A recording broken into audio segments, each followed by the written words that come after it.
Bismillahirrahmanirrahim. Assalamualaikum warahmatullahi wabarakatuh dan salam sejahtera semua. Apa khabar adik-adik sekalian? Pada minggu lepas kita telah mempelajari berkenaan dengan bahagian pendahuluan karangan. Dan seterusnya kita telah mempelajari perenggan isi. Dan pada hari ini kita akan mempelajari perenggan penutup. Jadi sebelum itu, kepada para pelajar, cikgu ingin meminta pertolongan kepada anda untuk subscribe cikgu punya YouTube ini dan seterusnya share, like dan komen positif. Jadi para pelajar, ayuh kita teruskan pembelajaran kita pada hari ini. Baiklah para pelajar, pada hari ini kita akan mempelajari asas mengarang penutup karangan. Pada akhir pengajaran dan pembelajaran, cikgu mengharapkan kepada para pelajar untuk dapat mengetahui 5 jenis ayat dalam perenggan penutup. Dan seterusnya, para pelajar dapat mempraktikkan dan mengenal pasti 5 jenis ayat yang telah cikgu ajar nanti. Baiklah para pelajar, pada minggu lepas kita telah mempelajari panduan menulis karangan umum. Jadi pada hari ini kita imbas kembali dahulu sebelum kita masuk ke dalam perenggan penutup. Panduan menulis karangan, murid hendaklah menulis karangan lebih daripada 180 patah perkataan. Murid hendaklah memilih satu daripada 3 yang diberikan. Murid dikehendaki menulis satu karangan sahaja. Murid boleh menggunakan idea yang terdapat dalam bahan atau memasukkan idea luar. Tetapi bagi cikgu, gunakanlah dahulu bahan yang ada dalam petikan tersebut. Tema mesti sama dengan bahan rangsangan. Penyoalan item berformat dan tidak berformat tidak terikat. Penolakan ejaan ialah 2 markah maksimum. Murid tidak layak mendapat markah cemerlang jika tersalah format. Perkara ini yang merisaukan cikgu. Jadi jangan salah format. Karangan berformat bermaksud karangan surat khidmat rasmi, laporan. Karangan tidak berformat contohnya adalah karangan perbincangan dan juga pendapat. Pemakahan bagi karangan umum perlu mengikut rubrik pemeriksaan sedia ada. Kriteria pemakahan. Baik, di sini cikgu gariskan ada 3 kriteria. Yang pertama, bahasa. Yang kedua, idea. Yang ketiga, pengolahan. Dari segi bahasa, untuk memastikan karangan kita cemerlang, kita perlu memastikan kegramatisan, iaitu dari segi morfologi dan juga ayat sintaksis. Morfologi ini seperti penggunaan kata yang tepat, kata nama, kata kerja, kata adjektif dan juga kata tugas.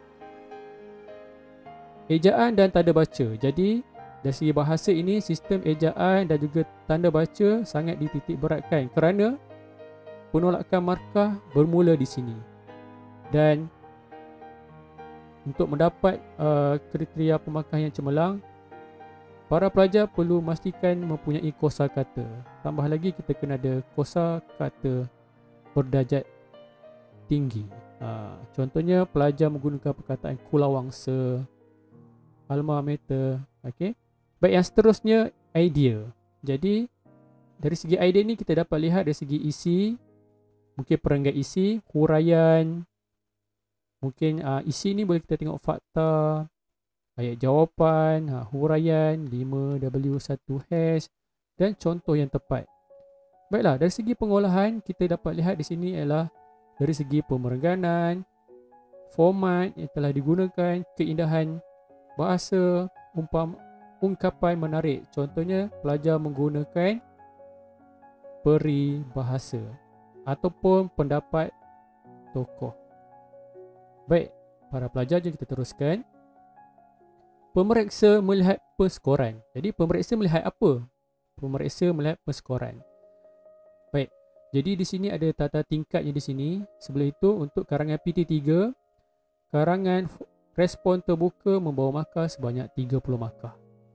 Jadi kita tengok di bawah, tidak mencapai tahap penguasaan 1 hingga 9, penguasaan minimum 10 hingga 14, baik 15 hingga 19, dari segi kepujian 20 hingga 25, dan yang terakhir cemerlang 26 hingga 30.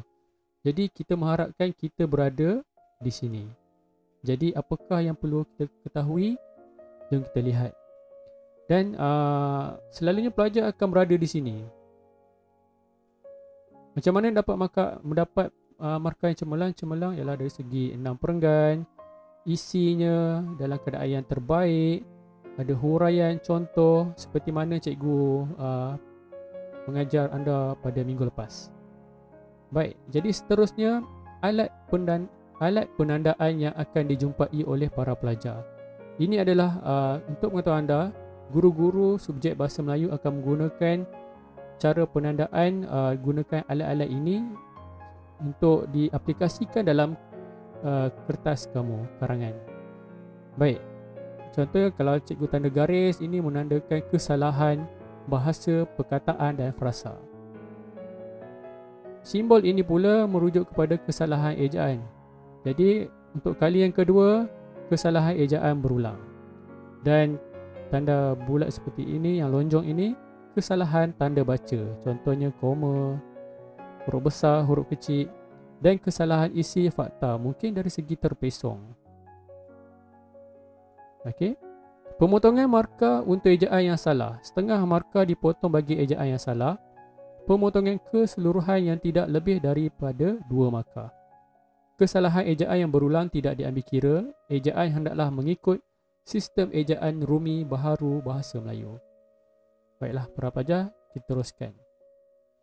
Jadi, bentuk karangan cemerlang ini bolehlah cikgu tafsirkan di sini ialah satu pendahuluan.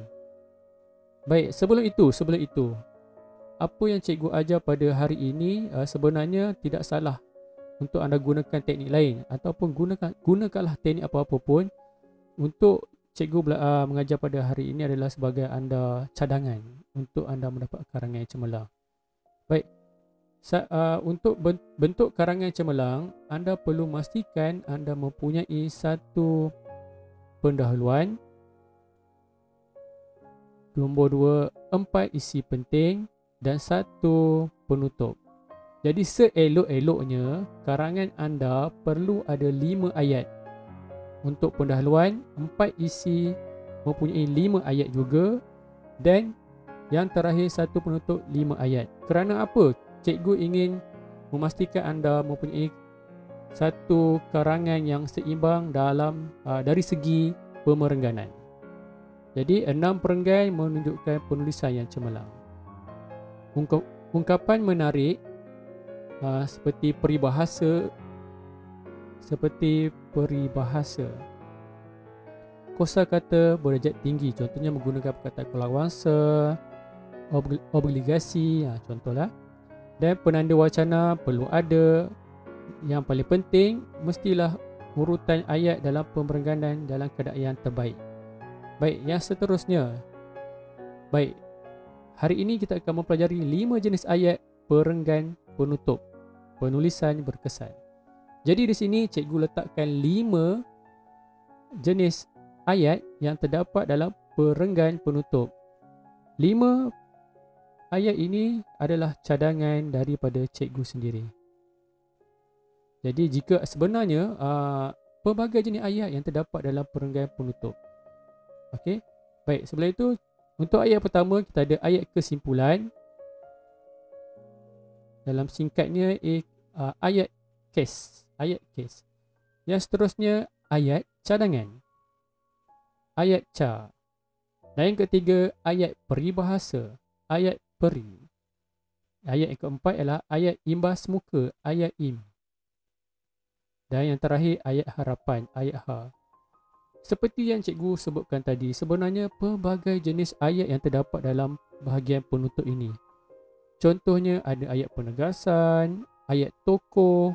Jadi pada hari ini cikgu hanya memberi satu cadangan kepada anda supaya anda bila dalam dewan peperiksaan anda tidak akan rasa tertekan ataupun dalam istilah blur. Jadi ini sebagai garis panduan ataupun cadangan daripada cikgu untuk menyenangkan anda. Jadi untuk pengetahuan anda, cikgu galakkan kepada anda mengikut urutan yang cikgu tetapkan.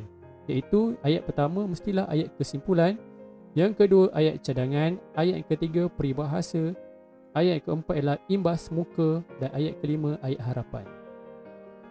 Baik, ini ada kesalahan ejaannya. Akronim. Akronim penutup ialah Kesca Peri Imha. Baik, anda bersedia menulis nota menggunakan peta minda. Jadi para pelajar, sambil anda menulis mendengar cikgu punya kuliah pada hari ini, jangan lupa untuk menyenangkan nota anda, buatlah dalam bentuk peta minda. Ayuh kita ketahui 5 jenis ayat yang terdapat dalam perenggan penutup. Baiklah para pelajar, ayat yang pertama sekali ialah ayat kesimpulan, ayat kes. Baik, kesimpulannya. Baik, di sini cikgu letakkan formula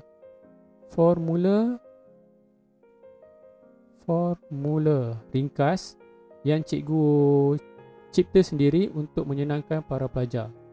Baiklah, untuk permulaan, awal-awal sekali kamu perlu letakkan perkataan kesimpulannya, koma. Tambah dengan perkataan semua pihak ataupun pihak tertentu. Kena tengok dalam soalan. Tambah dengan perkataan perlulah, mestilah, haruslah. Tambah dengan perkataan berganding bahu, menyelesaikan, menunjukkan kata kerja. Ya, para pelajar, tambah dengan kehendak soalan. Maknanya kamu kena lihat dalam soalan ataupun kata kunci. Tambah dengan perkataan agar, supaya, untuk, kerana. Tambah dengan sebab. Contoh ayat yang berkenaan dengan semua pihak. Kesimpulannya, semua pihak haruslah berganding bahu menyelesaikan masalah. Menyelesaikan apa? Maknanya kehendak soalan. Masalah kesesakan lalu lintas di bandar untuk kebaikan. Untuk apa? Jadi untuk apa? Untuk apa? Jadi sebabnya apa? Untuk kebaikan pengguna jalan raya bersama. Cikgu ulang. Kesimpulannya, semua pihak haruslah berganding bahu menyelesaikan masalah kesesakan lalu lintas di bandar untuk kebaikan pengguna jalan raya bersama. Baiklah para pelajar, contoh ayat yang kedua ini untuk pihak tertentu. Baik, untuk pihak tertentu itu maknanya dalam soalan tu kalau minta peranan ibu bapa, semuanya mestilah ibu bapa. Kalau soalan minta semua pihak, mungkin semua pihak itu kerajaan, masyarakat, pengguna jalan raya, individu, banyak. Baik, untuk contoh ayat pihak tertentu, kita gunakan sekali lagi kesimpulannya. Ibu bapa perlulah memainkan peranan dalam mendisiplin anak-anak kerana anak-anak ialah pemimpin masa depan negara. Jadi kesimpulannya, ini dia kesimpulannya, semua pihak, mana pihak tertentu, perlulah, tambah dengan perkataan perlulah, maknanya kata kerja, memainkan, ni kata kerja, memainkan peranan. Maknanya memainkan peranan apa? Berganding, memainkan peranan dalam mendisiplinkan. Mana kehendak soalan dia? Kehendak soalan dia mendisiplinkan anak-anak. Ataupun kita ambil agar, supaya, untuk, kerana. Kita gunakan perkataan kerana. Kerana apa? Sebabnya apa? Sebab apa? Anak-anak ialah pemimpin masa depan negara. Itu ini. Okey. Baik, kita teruskan lagi.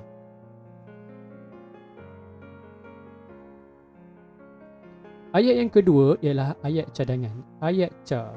Jadi formula yang ringkas bagi cikgu ialah oleh itu sama dengan sehubungan itu tambah dengan pelaku satu, contohnya masyarakat, tambah dengan perkataan dicadangkan, mencadangkan, cadangan, tambah dengan untuk, tambah dengan apa, soal, tambah dengan kepada siapa.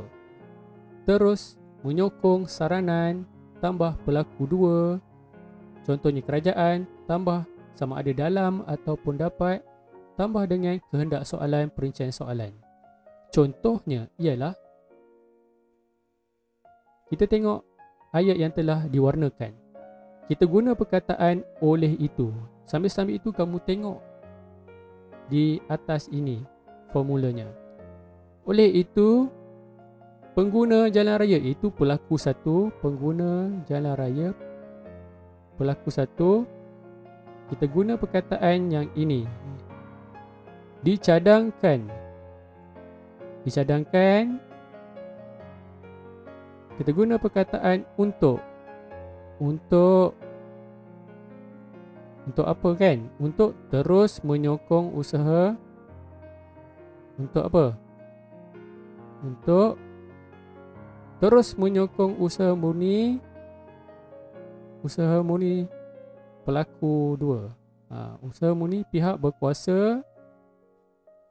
Tambah dengan dalam. Dalam apa? Maknanya dalam ini adalah kehendak soalan. Ini adalah kehendak soalan. Membantu mengurangkan kesesakan lalu lintas. Cikgu ulang. Kesimpulannya, semua pihak haruslah berganding bahu menyelesaikan masalah kesesakan lalu lintas. Itu adalah ayat yang sebelum ini. Tetapi maksud cikgu adalah oleh itu pengguna jalan raya dicadangkan. Maknanya ayat cadangan ni dicadangkan, mencadangkan cadangan. Oleh itu pengguna jalan raya dicadangkan untuk terus menyokong usaha murni pihak berkuasa dalam membantu mengurangkan kesesakan lalu lintas ini. Baik, contoh ayat pihak tertentu. Baik, dan ini ayat kesimpulan. Tengok ayat yang diwarnakan. Sehubungan itu, ibu dan bapa dicadangkan untuk menggunakan pelbagai strategi mendisiplinkan anak-anak dalam menyelesaikan masalah gejala sosial dalam kalangan anak-anak dewasa ini. Jadi, untuk menyenangkan cara anda kena lihat formula yang cikgu lakukan itu. Jadi, untuk ayat cadangan ini yang lebih penting, mestilah ada pelakunya, pelaku satu dan juga pelaku dua. Dan seterusnya perkataan ini yang paling penting. Dicadangkan, mencadangkan, cadangan. Baik, yang seterusnya ialah ayat peribahasa ataupun singkatannya ayat peri. Ayat peribahasa ini merupakan ayat yang ketiga. Baiklah, gunakan perkataan peribahasa ya para pelajar. Jangan guna perkataan bidalan ataupun perumpamaan. Kerana apa? Selalunya kita tersilap. Mungkin kadang-kadang kita anggap bidalan itu adalah perumpamaan ataupun perumpamaan itu bidalan. Pepatah. Jadi banyak kan. Jadi kita tak tahu. Jadi untuk menyenangkan kerja kita, kita gunakanlah perkataan peribahasa saja. Jadi formulanya ialah hal ini persis peribahasa dan seterusnya peribahasanya apa dia. Jom kita lihat warna yang kedua. Mari kita lihat warna yang kedua. Jadi untuk ayat peribahasa ini mesti ada kesinambungan dengan ayat di atasnya. Ayat di atasnya. Sebelum itu mari kita baca. Oleh itu pengguna jalan raya dicadangkan untuk terus menyokong usaha murni pihak berkuasa dalam membantu mengurangkan kesesakan lalu lintas. Hal ini persis peribahasa bulat air kerana berbentung, bulat manusia kerana muafakat. Maknanya ayat ini, peribahasa ini ada kaitannya dengan ayat yang di atasnya, iaitu ayat apa kelas? Ayat apa? Ayat cadangan. Jadi pengguna jalan raya dicadangkan untuk terus menyokong. Maknanya perlu menyokong sehati sejiwa dengan kerajaan, pihak berkuasa dengan pengguna jalan raya. Perlu sekata. Jadi Hal ini persis peribahasa bulat air kerana pembentung, bulat manusia kerana muafakat. Baik, yang seterusnya sambungannya untuk contoh ayat pihak tertentu. Mari kita lihat. Kita kena baca ayat di atasnya dahulu. Sehubungan itu, ibu dan bapa dicadangkan untuk menggunakan pelbagai strategi mendisiplinkan anak-anak dalam menyelesaikan masalah gejala sosial dalam kalangan anak-anak dewasa ini. Hal ini persis peribahasa berat sama dipikul, ringan sama dijinjing. Maknanya, sehubungan itu, ibu dan bapa maknanya perlu berganding bahu kan. Okey. Dicadangkan untuk menggunakan pelbagai strategi dalam menyelesaikan masalah gejala sosial dalam kalangan anak-anak. Jadi ibu dan bapa perlu mengambil berat perkara ini bersama. Jadi hal ini persis peribahasa berat sama dipikul, ringan sama dijinjing. Maknanya ayat peribahasa ini ada kaitan dengan ayat di atasnya, iaitu ayat cadangan. Baiklah, kita teruskan dengan ayat yang keempat, ayat imbas muka. Baik, ayat imbas muka ini merupakan ayat yang keempat ya. Jadi ayat imbas muka ini merujuk kepada kemungkinan yang akan berlaku. Kemungkinan yang akan berlaku.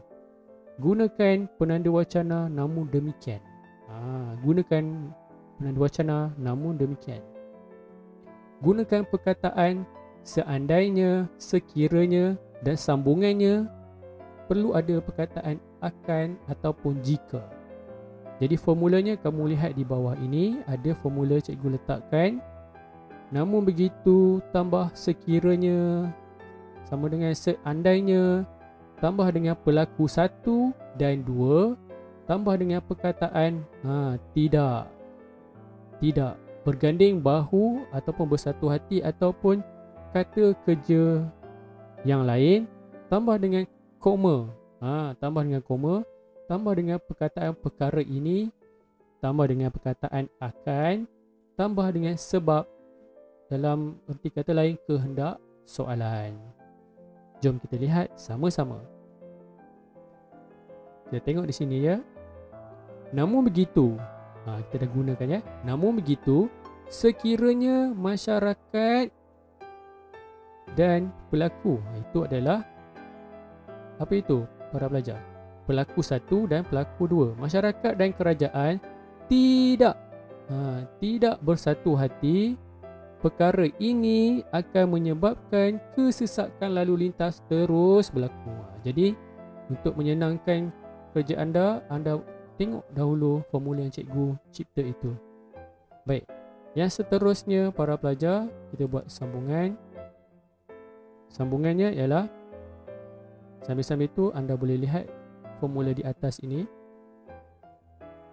Namun begitu, seandainya ibu bapa tidak berganding bahu, perkara ini akan menyebabkan disiplin anak-anak akan terus meruncing di fikiran ibu bapa.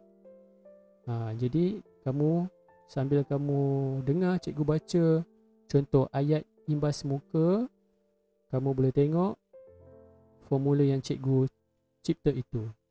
Kerana apa? Kemungkinan yang akan berlaku itu merupakan ayat imbas muka. Baik, yang seterusnya para pelajar,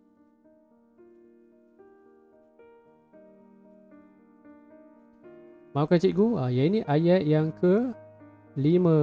Ayat yang ke-5. Ayat ke-5 merupakan ayat yang terakhir, iaitu ayat harapan ataupun singkatannya ayat H. Ayat ke-5 ialah ayat harapan, memberi harapan yang baik. Maknanya seperti izinkan cikgu, happy ending dalam cerita tersebut. Maknanya bahagian penutup happy endingnya ialah ayat harapan.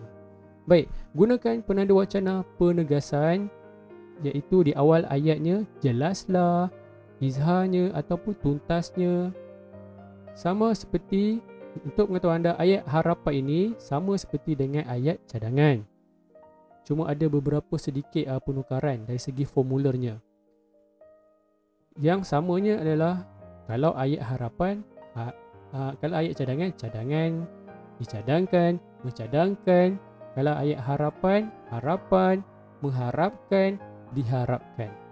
Baik, di sini cikgu baca formulanya. Jelaslah atau sama dengan tuntasnya ataupun izharnya tambah dengan pelaku 1 dan 2. Contohnya masyarakat dan kerajaan tambah dengan dicadangkan ataupun mencadangkan. Cadangan tambah dengan perkataan agar, supaya. Tambah dengan apa sama dengan apa, tanda soal tambah kepada siapa. Terus saling menyokong, kata kerja di situ. Tambah dengan dalam ataupun dapat, tambah dengan kehendak soalan ataupun perincian soalan. Jadi mari kita baca ayat ini. Jelaslah. Okey, sebelum itu sambil-sambil cikgu baca, kamu tengok ke atas ni juga ya. Jelaslah kerajaan dan masyarakat, pelaku 1 dan 2, diharapkan,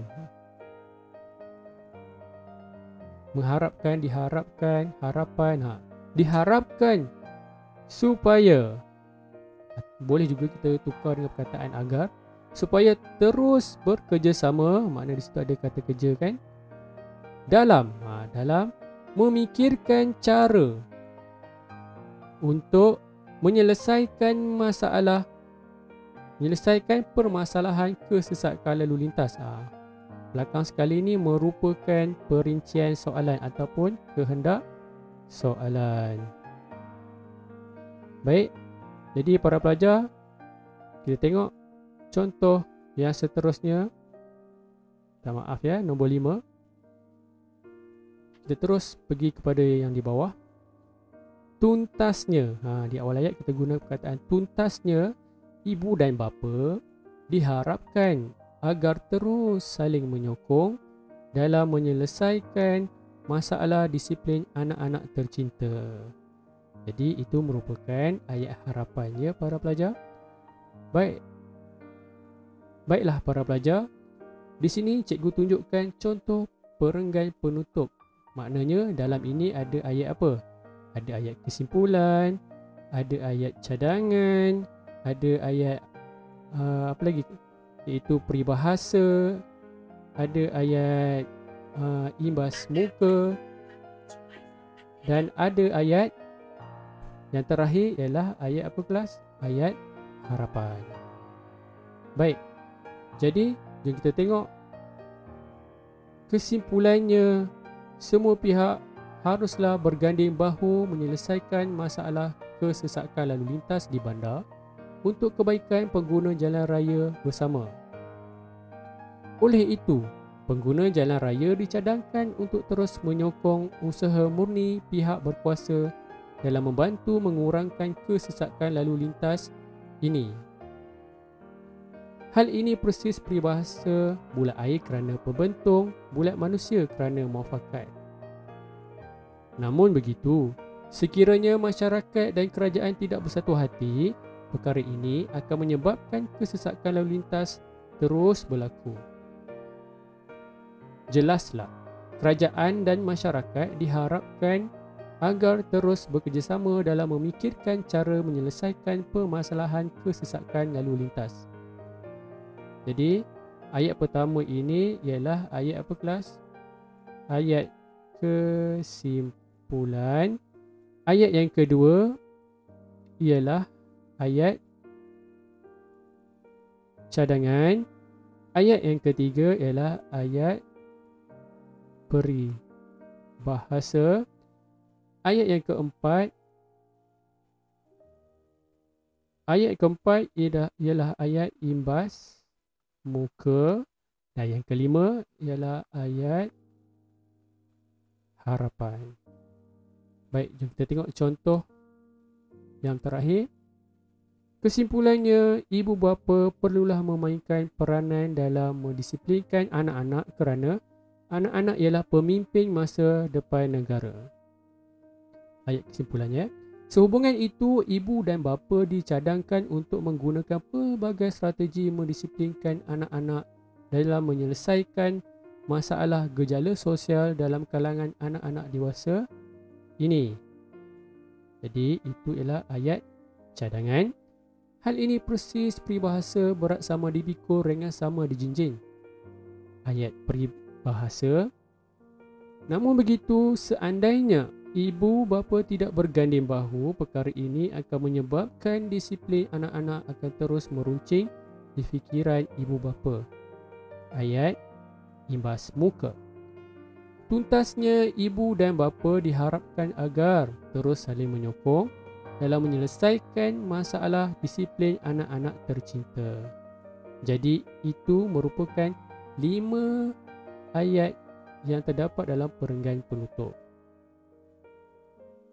Jadi para pelajar, kita sudah habis dalam kuliah kita. Pada akhir pengajaran dan pembelajaran ini, cikgu mengharapkan anda sudah mengetahui 5 jenis ayat yang terdapat dalam perenggan penutup. 5 jenis ayat yang dimasukkan itu ialah ayat kesimpulan, yang kedua ayat cadangan, yang ketiga ayat peribahasa, dan yang keempat ayat imbas muka, dan yang terakhir ayat harapan. Jadi para pelajar, cikgu mengharapkan anda dapat mempraktikkan dan seterusnya menggunakan 5 jenis ayat yang cikgu ajar pada hari ini. Jadi para pelajar, pada hari ini kita telah mempelajari teknik menulis perenggan penutup penulisan.